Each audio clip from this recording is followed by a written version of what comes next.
Feliz sábado, uma alegria poder estar aqui com você nessa manhã para abrirmos a palavra de Deus e permitir que ela fale ao nosso coração. Eu gostaria de orar com você para a gente abrir a Bíblia e o nosso coração e a nossa mente também estarem abertos ao que o Senhor vai falar para a gente nessa manhã. Vamos orar? Senhor nosso Deus, que alegria poder te adorar em mais esse sábado. Que nesse dia a gente sinta mais uma vez o Senhor nos abraçando com o teu poder, e que a tua palavra, mais uma vez ao ser aberta, a gente abra a nossa mente, o nosso coração para aquilo que o Senhor quer nos ensinar. Esteja conosco, abençoa a igreja como um todo, que cada um dos irmãos possam sentir a alegria de te adorar nessa manhã. Por Jesus, amém.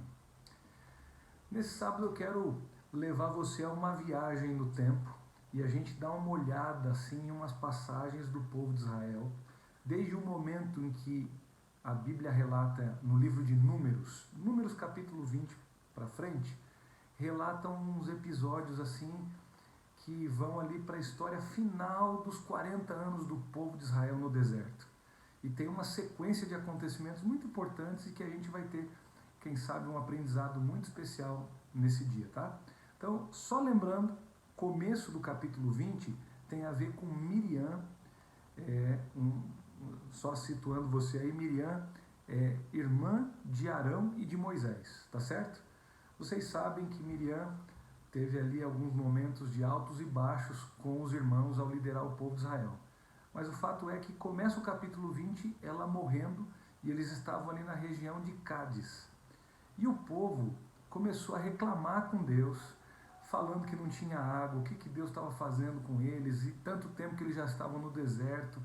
E ao inflamar dessa reclamação aí, todo mundo ali falando, aí chegaram até Arão e Moisés, esse murmurar do povo, e você tem o episódio de que Arão e Moisés, orientados por Deus, deviam falar com a rocha, e da rocha sairia água para dessedentar, para matar a sede do povo. E vocês bem se lembram que Arão e Moisés não fizeram exatamente como Deus pediu. Eles bateram na rocha em vez de falar com ela. E Deus não os deixou desamparados daquela situação. A água aconteceu ali, o povo todo bebeu. Eles deviam estar louvando ao Senhor, agradecidos pelo que Deus estava fazendo.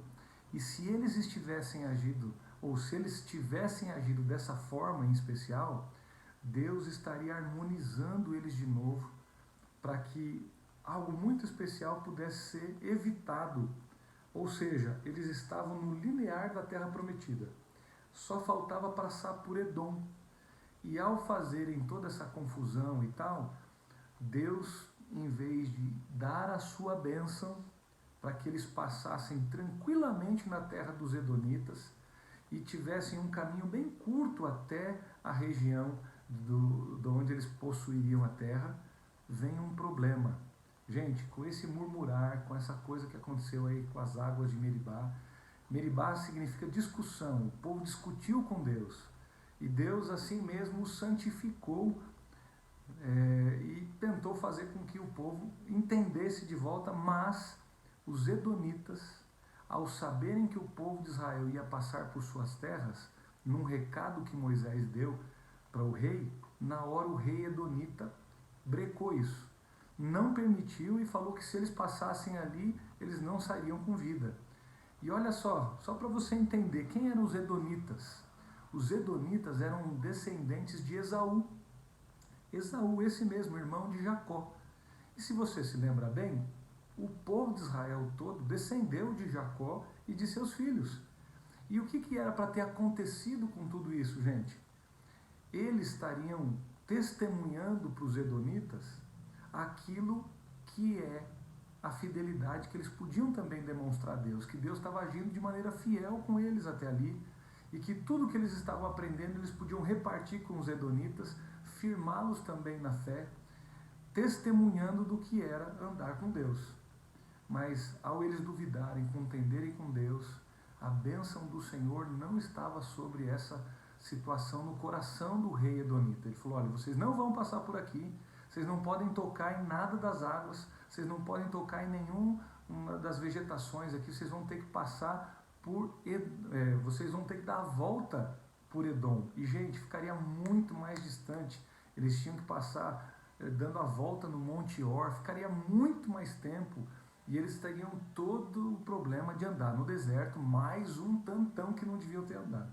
Enfim, foi dito ali que não iria acontecer essa passagem. O povo de Israel foi orientado por Deus a não discutir, a não revidar, porque se eles fossem contra os edonitas, Deus não estaria com eles e Deus não aprovaria isso, porque os edonitas ainda tinham o favor de Deus, embora não estivessem 100% alinhados com as verdades do céu, a misericórdia do Senhor estava estendida, a mão de Deus estava agindo ainda sobre o povo edonita. Eles não deveriam tocar e nem se indispor com esse povo. Eles obedeceram, mas no caminho você tem um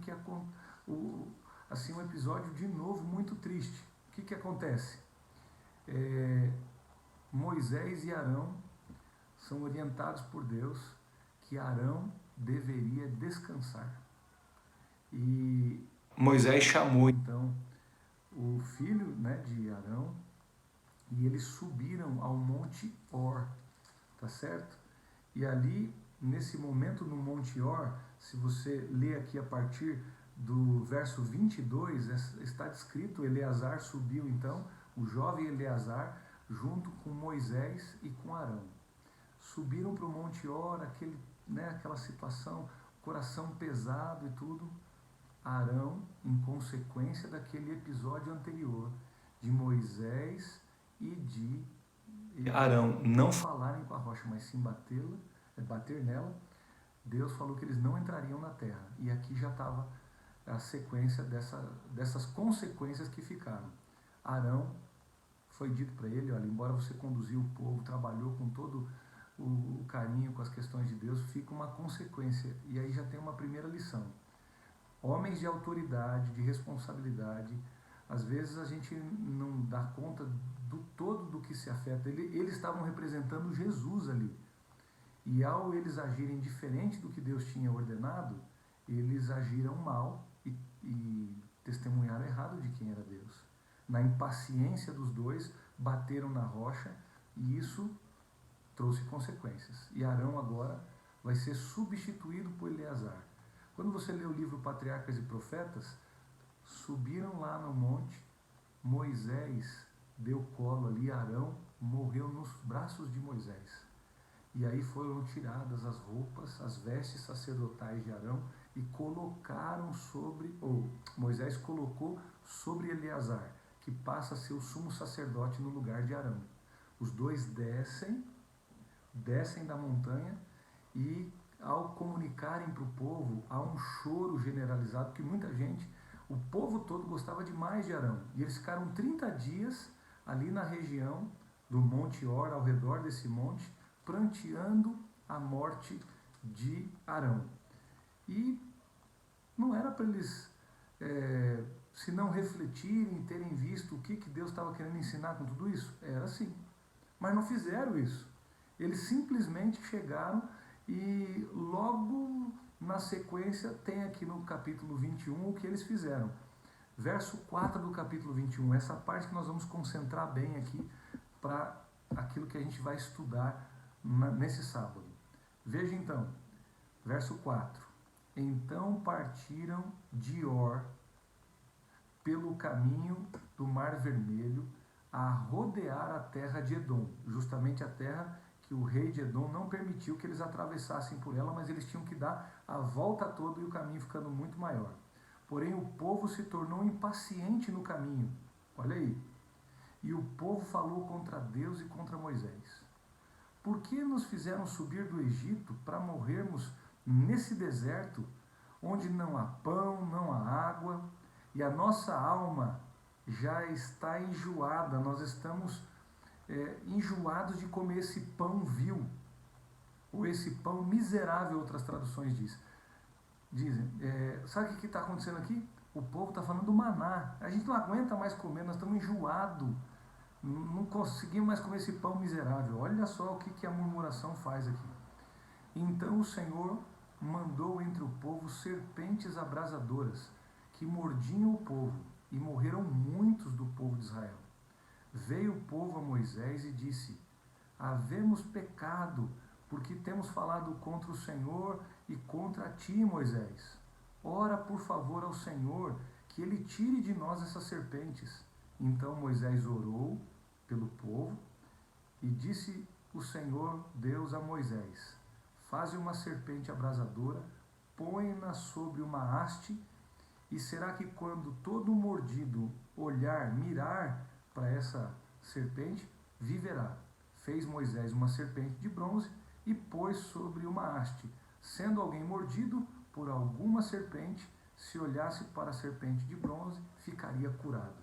Vocês bem sabem o que é esse momento aqui dessa peste que invadiu lá o povo de Israel, as serpentes venenosas mordendo o povo. Primeira coisa, gente, eles já deviam ter aprendido em Meribá, tá certo? A não murmurar de Deus. Deus tinha mais uma vez feito um milagre com eles, saciou a sede, estava do lado deles. Embora Moisés e Arão erraram, o povo tinha a manifestação tremenda do poder de Deus. Foi orientado que eles não deveriam passar pela terra de Edom. Deus mostrou que justamente por eles terem duvidado, por eles não terem sido fiéis a Deus, Deus não permitiria que o rei de Edom fosse bom com eles e permitisse a passagem pelas suas terras. Aí ficaram ali refletindo sobre a morte de Arão.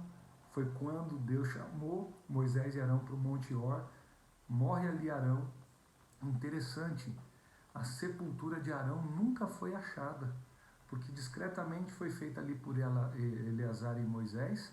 E quando você lê o livro Patriarcas e Profetas, Deus orientando que todo o enterro de pessoas assim chamariam atenção, que seriam grandes líderes, não devia ser cercado de pompa, de tantos aparatos, de honrarias, porque desviaria a atenção do povo de Deus para um homem. E nesse homem não há virtude nenhuma senão aquela dada por Deus. Interessante, tem uns aprendizados aí pelo meio que a gente pode refletir. Mas aí chega esse episódio aqui. Depois de 30 dias que eles pudessem ter orado, se consagrado ao Senhor, lamentando da vida de Arão, mas podiam ter aprendido muito com a vida de Arão, começa a trajetória de irem ao redor do Monte Hor para dar a volta na terra de Edom. No caminho, o que acontece? O povo começa a murmurar. E murmurar de um jeito que é contagioso. Olha só.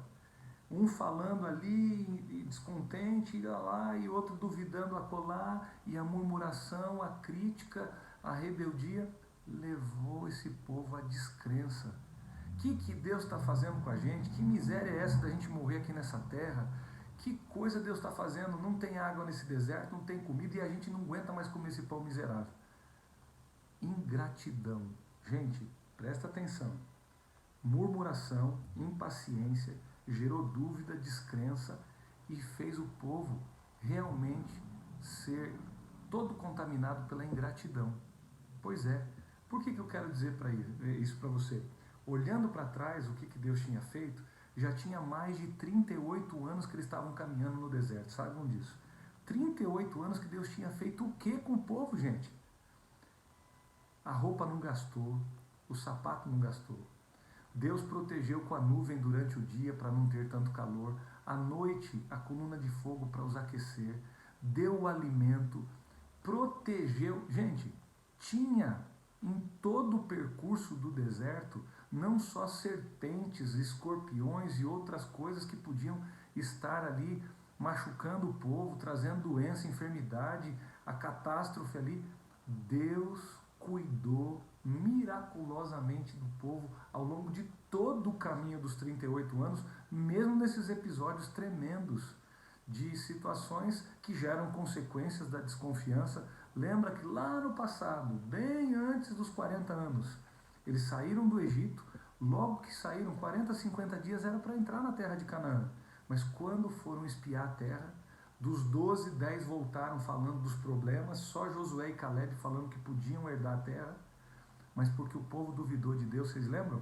Quem tinha 25 anos para cima foi responsabilizado por Deus por essa falta de fé e morreriam todos dessa geração no deserto e nenhum deles entraria na terra.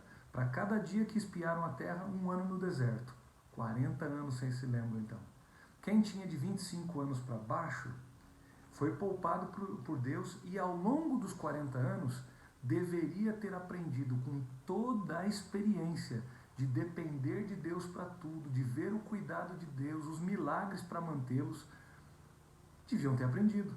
Essa geração dos 25 anos para baixo faz isso aqui, pertinho do tempo de andar para dentro já da terra prometida. E aí nessa murmuração esqueceram de toda a proteção de Deus, do cuidado, do livramento do Senhor. E aí sabe o que Deus fez? Deus tirou um pouco a mão sobre o povo. E permitiu, não é que as serpentes não estavam no deserto, estavam sim, mas Deus permitiu que elas dessem sobre o povo. E no meio dessa agrura aí, agora sem a proteção de Deus, morre um aqui, corre outro para lá, todo o veneno dessa serpente sendo ameaça terrível à vida deles, o povo já cai em si. Ai, Moisés, a gente errou contra Deus e contra você. Ore aí para Deus tirar essas serpentes. Aí Deus dá a solução. Faz uma serpente de bronze, coloca aí numa haste, quem olhar para ela vai ser curado. Alguns do povo, quando você vai lendo no Patriarcas e Profetas, você vê vários dizendo o seguinte: o quê? Que isso? Deus tá brincando com a nossa cara? E na murmuração ali, não tem nada que ter. Que olhar para uma serpente vai curar a gente? Quem descreu morreu no meio dessa descrença. Agora, aqueles que entenderam que Deus estava proporcionando uma solução, e era uma solução simples, parece que Deus sempre tem um jeito diferente de agir de como a gente acha que as soluções têm que ser dadas. Aí Deus simplesmente falou para quem crer na palavra dele, não tinha nada a ver com a serpente de bronze, não tinha nada de potencialmente curador na serpente, era só a imagem e olhar para a serpente, mas era confiar naquilo que Deus tinha provido como solução. Quem manifestasse essa confiança seria curado. E parentes e amigos que foram mordidos já iam correr atrás, levando outros. O que a gente quer dizer no meio de tudo isso aqui, gente? Eu não sei o que está acontecendo com você, mas nós também estamos no meio de uma epidemia, não é isso? E eu sei que o vírus está ameaçando muita gente. Só que ao longo do caminho, olha o que o povo de Israel sofreu por murmurarem, por duvidarem, por descrerem de Deus, por terem ingratidão no coração, perderam de vista todo o cuidado da presença de Deus com eles até ali. Sabe o que pode acontecer comigo e com você, gente? Nesses momentos que a gente está vivendo, eu sei que a dificuldade pode ter chegado à sua casa. O desemprego pode ter batido aí. Pode ser alguém da sua família que já esteja doente por alguma coisa ou algum conhecido. Em vez de eu e você já começarmos com as coisas da incerteza, da dúvida, da ingratidão. Por que ingratidão, pastor? Eu não sei se você pode se ater a esse comentário aqui de maneira tão, assim... Eu vou falar, daí você entende aí o que eu estou querendo dizer. Quantos dias na sua casa tem vírus e bactérias? Será que algum dia que você limpe, você pode se livrar de tudo quanto é vírus e bactérias da tua casa? Aqui em casa, por mais que a gente limpe, ou aí na sua casa, você sabe que todos os dias nosso corpo está sendo atacado por micro-organismos. E tem algo lindo acontecendo. O seu sistema de defesa, o seu sistema imunológico, combate esses vírus, doenças, bactérias, todas que estão no ar, no chão, nas coisas. Você já não saiu para trabalhar? Eu já 46 anos dirigindo para lá e para cá, trabalhando. Deus permitiu que eu fosse cuidado por Ele, de cada acidente que Ele me livrou. Já pensou cada coisa que Deus fez por você? Ou por mim? Ele manteve o pão de cada dia, Ele está cuidando da gente. Pode ser que você não tenha tudo aquilo que você quer, mas o que você precisa, Deus não deixa faltar na sua casa. O espírito de ingratidão, pessoal, faz com que os olhos da fé sejam cobertos por uma nuvem de descrença, de dúvida, de ingratidão, que faz com que a gente perca toda a trajetória do que Deus já fez por nós. Acorda, cuidado. Nessa hora, veja só, a humanidade está tão envolvida. Nós estamos aqui no meio desse deserto. A gente está próximo de entrar em Canaã. Jesus já está próximo de voltar, mas a gente fica ainda duvidando, a gente fica tendo, diante de tantas situações, os comentários peçonhentos. Ah, a bênção de Deus, Deus não fez o suficiente, não me deu tudo aquilo que eu queria. Olha o que está deixando acontecer com o mundo. Pessoal, o mundo e tudo que neles há pertence ao Senhor. Veja aí o que está acontecendo. Será que Deus não está tirando a mão um pouquinho para a gente reconhecer de verdade aquilo que a mão humana pode fazer? Olha, o capitalismo, o materialismo que a gente está tudo isso de joelhos hoje em dia.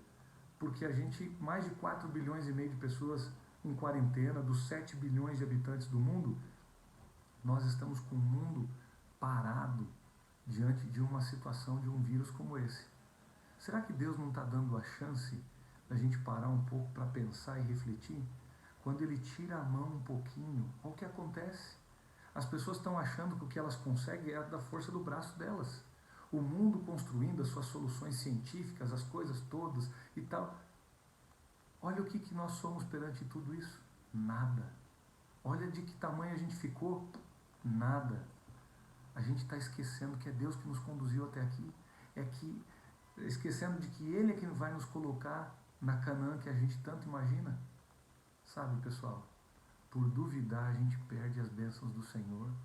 A gente não pode, nessa hora tão próxima da volta de Jesus, ficar resmungando. Joga isso fora, deixa isso de lado. Eu estou vindo aqui para te dizer a mesma coisa que foi dita lá na época. Sabe que Nicodemos, depois conversando com Jesus, Jesus citou isso. Assim como lá na serpente do deserto ela foi levantada e quem olhasse fosse curado, o Filho do Homem, disse Jesus para Nicodemos, vai ser levantado da terra e a todos atrairá a Ele. Parece que a solução é tão simples. Eu e você precisamos pregar e falar para as pessoas olharem para Jesus, olharem para a cruz, para aquilo que tem a ver com o perdão, o amor de Deus, aquilo que Ele fez por nós. Mas pastor, isso é muito simples. Tem gente que realmente vai continuar murmurando, não acreditando que é só confiar em Jesus. Não, eu tenho que fazer alguma coisa. Eu tenho que merecer as minhas forças.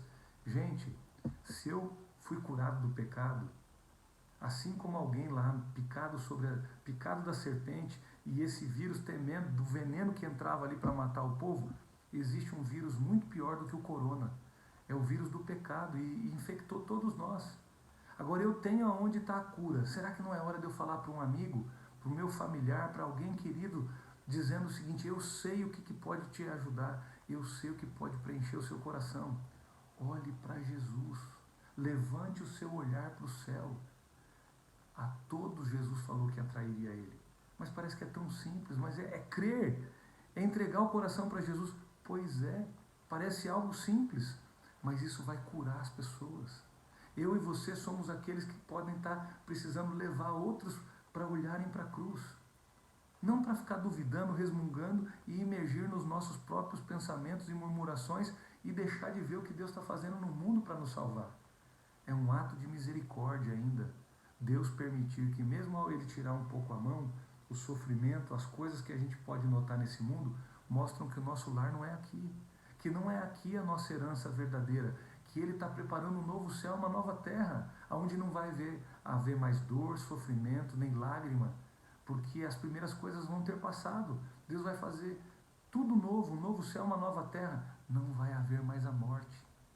Gente, é hora de levantar aqueles que confiam no Senhor e que você, ao confiar no Senhor, mostre para onde a gente tem que estar olhando numa hora como essa. Não é hora de desesperar o povo, de duvidar, de ficar dando volta aqui nesse deserto de um mundo que está prestes a perecer. É hora de mostrar aonde tem vida, mostrar a direção para as pessoas de onde elas têm que buscar a esperança. Seja você uma voz de esperança, erga no coração das pessoas aquilo que é Cristo Jesus. Vamos continuar olhando para a cruz de Cristo, e é dele que virá a solução, não é do nosso braço. A gente deixou a igreja muito humana. Em que sentido? A gente depende muito das estratégias, das coisas que a gente quer fazer humanamente. Mas espera aí, olha lá a solução. Era um absurdo uma serpente ser levantada lá no deserto. Isso traria cura? Quem confiasse na palavra do Senhor seria curado. Parece um absurdo a gente, num mundo como esse, que tem a ciência, os mistérios, as coisas todas diante da humanidade, você continuar criacionista, você continuar crendo no texto bíblico, nos 10 mandamentos, naquilo que é a intercessão, morte e ressurreição de Jesus. Parece que você está crendo em uma coisa muito simplista, mas é justamente isso que tem que ser levantado diante do povo. Não é hora de duvidar, minha gente, é hora de marchar. Eu sei que Moisés, Arão, Miriam são exemplos para mim e para você de coisas que a gente não devia estar fazendo nessa hora, mas também esses mesmos homens e mulheres defeituosos foram usados por Deus para grandes coisas. Você sabe que Moisés também morreu um pouco depois, mas Jesus o ressuscitou e o levou para o céu. Mesmo as consequências do pecado, para aqueles que tiveram que encarar, os líderes têm as suas responsabilidades quando erram, mas a misericórdia do Senhor continua ali. Eles não perderam a salvação, eles não perderam o vínculo com o Senhor. Gente, vamos nos livrar desses nossos olhares ruins, das nossas dúvidas, da nossa murmuração e algo perigoso, da ingratidão. Você continua recebendo as bênçãos de Deus, você continua tendo a proteção do Senhor. O que acontecer com a gente? Lembra lá o nosso Jó? Eu sei que o meu Redentor vive, por fim vai se levantar sobre a terra. Eu sei que Ele é poderoso, Ele vai fazer o que Ele prometeu. Gente, relembrando de promessas lindas da palavra de Deus, vamos renovar a nossa fé. Ele é Deus sobre todas as coisas. Se Ele curar, amém. Se Ele não curar, amém também. Ele sabe. Gente, por mais que eu e você tenhamos todos os cuidados, a gente tem que fazer a nossa parte. Mas entra alguém lá com uma unha encravada no hospital e uma infecção, a pessoa morre. Tem gente que está com hipertensão, com todo problema, com corona, vai no hospital, tem quase 100 anos de idade e sai vivo. Quem que determina essas coisas? Vamos parar de ficar achando que é a gente que tem que determinar e forçar a Deus as coisas. Vamos deixar Deus ser Deus e vamos confiar nele. Ele sabe o melhor para cada um de nós. Ele vai fazer muito além do que nós pensamos ou imaginamos. Gente, de acordo com o que está lá no livro de 2 Coríntios, capítulo 2, ou 2 Coríntios 4, do verso 16 ao 18, porque essa leve e momentânea tribulação não pode ser comparado com o peso de glória que há de ser revelado em nós. Gente, eu sei que pode estar difícil. A angústia, depois de mais de 70 dias a gente em quarentena, fica com o coração apertadinho. Mas eu quero dizer para você, vamos olhar para o lugar certo. Vamos continuar olhando para Deus. Dele vem a solução. Vamos olhar para Jesus. Ele é o nosso todo suficiente Salvador. Eu sei que o meu Redentor vive e que por fim vai se levantar sobre a terra. Ainda que ele me mate, Jó falou, eu ainda vou confiar nele. Gente, vamos continuar fazendo a nossa parte, vamos deixar Deus fazer a dele. Vamos confiar no Senhor e fazer o bem. Quanto ao mais, de acordo com o Salmo 37, verso 5, entrega o teu caminho ao Senhor, confia nele e o mais ele fará. Não murmure, não descreia nessa hora, não tenha ingratidão, fechando os seus olhares daquilo que você precisa reconhecer, que é a mão do Senhor. Gratidão, gente. Vamos celebrar ao Senhor e o que Ele tem feito por nós. Que Deus te abençoe, que você e essa comunidade linda que você convive, que você possa ter certeza. Jesus é contigo, meu irmão. Vamos olhar para Cristo e aqueles que olharem para Ele viverão. Amém. Deus te abençoe.